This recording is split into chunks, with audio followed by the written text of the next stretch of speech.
Hola, ¿cómo están? Les habla el profesor Eduardo, que imparte la asignatura de lenguaje y comunicación para tercer año A y tercer año B. El objetivo de esta clase es reforzar los contenidos que vimos durante la unidad, el cuento y la fábula.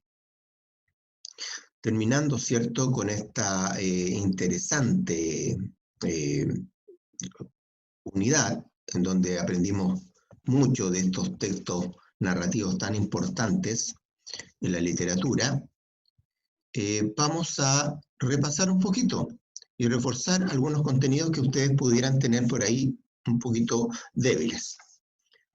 La unidad se llamó Cuentos y Leyendas.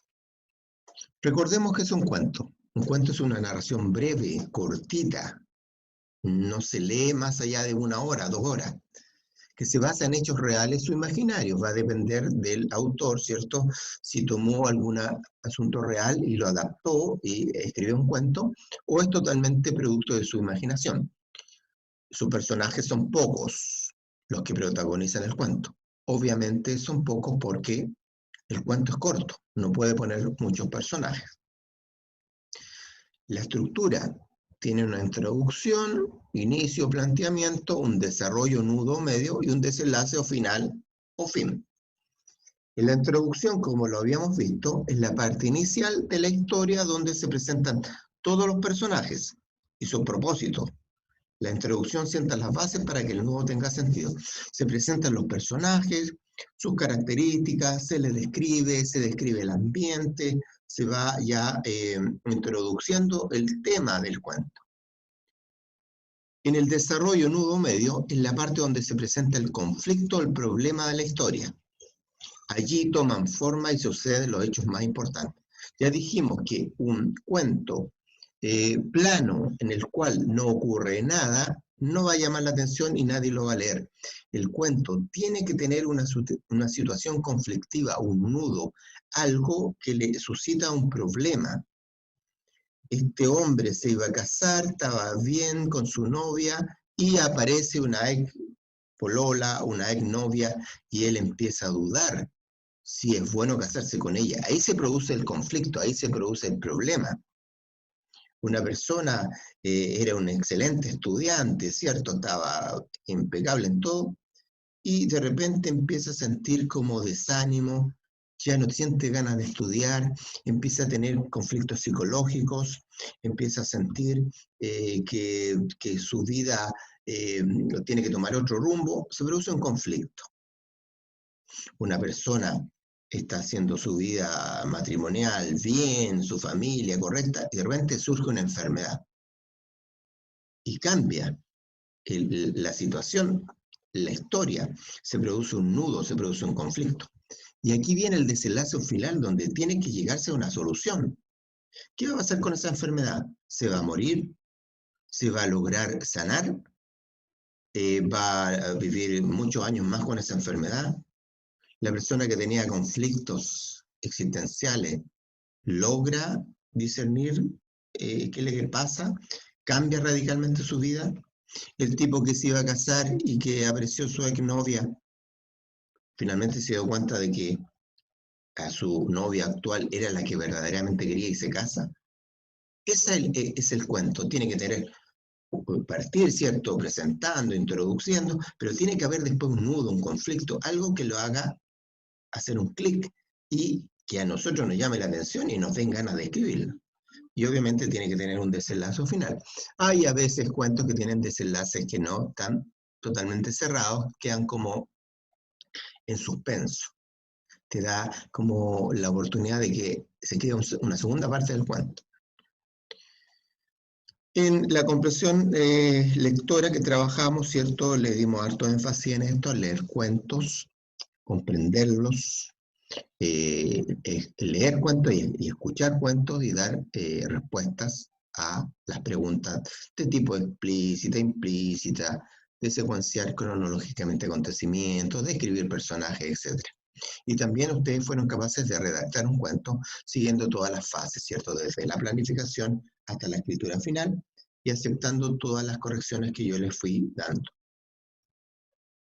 Nadie escribe un cuento, parte el cuento, lo termina y se acabó. No, todo cuento tiene que ser corregido, mejorado, hacerle correcciones.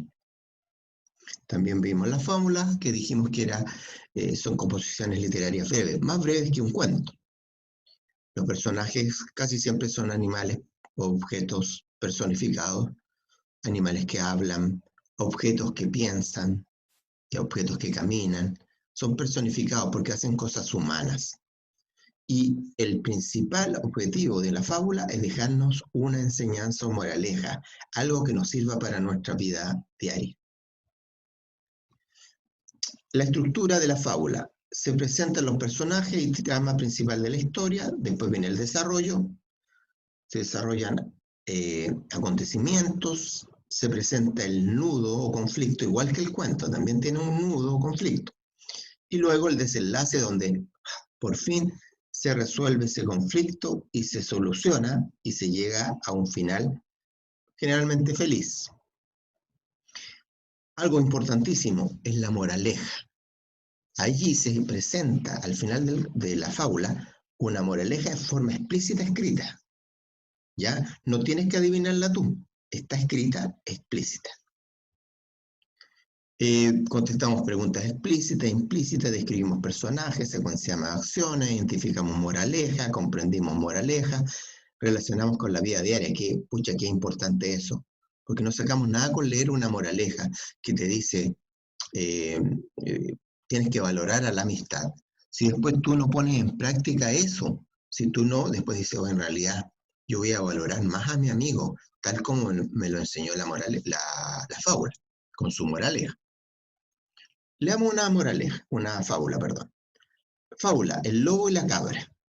Encontró un lobo a una cabra que pastaba a la orilla de un precipicio, de un lugar así como un barranco. Como no podía llegar a donde estaba ella, porque el lobo no tiene la capacidad de trepar como lo hace la cabra, le dijo, oye amiga, mejor baja pues aquí, ahí te puedes caer. Además, mira, este prado donde estoy yo está bien verde y crecidito. Pero la cabra le dijo, bien sé que no me invitas a comer a mí, sino a ti mismo, siendo yo tu plato. Es decir, no era buena persona el lobo y decía, ven para acá, ven, aquí hay harto pastito, come. Lo que quería el lobo era comerse a la cabra. Y la cabra sabiamente le dijo, bien sé que no me invitas a comer a mí, sino a ti mismo, siendo yo tu comida, siendo yo tu plato. Moraleja, conoce siempre a los malvados para que no te atrapen con sus engaños. Nosotros ya somos capaces de conocer en general a la gente que es mala.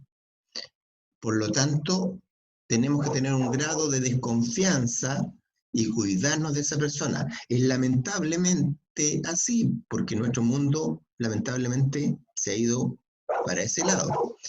Si por ejemplo en una plaza tú estás solo, estás con unos amigos y alguien se acerca, te ofrece dulces y te dice, oye, vamos a mi casa donde hay más dulce. Tú no tienes que hacerlo. Tienes que desconfiar de esa persona, lamentablemente, porque no todas las personas son buenas y tienen buena intención. Entonces, ojo con esa moraleja que dice que hay que desconfiar de los malvados. ¿Ya?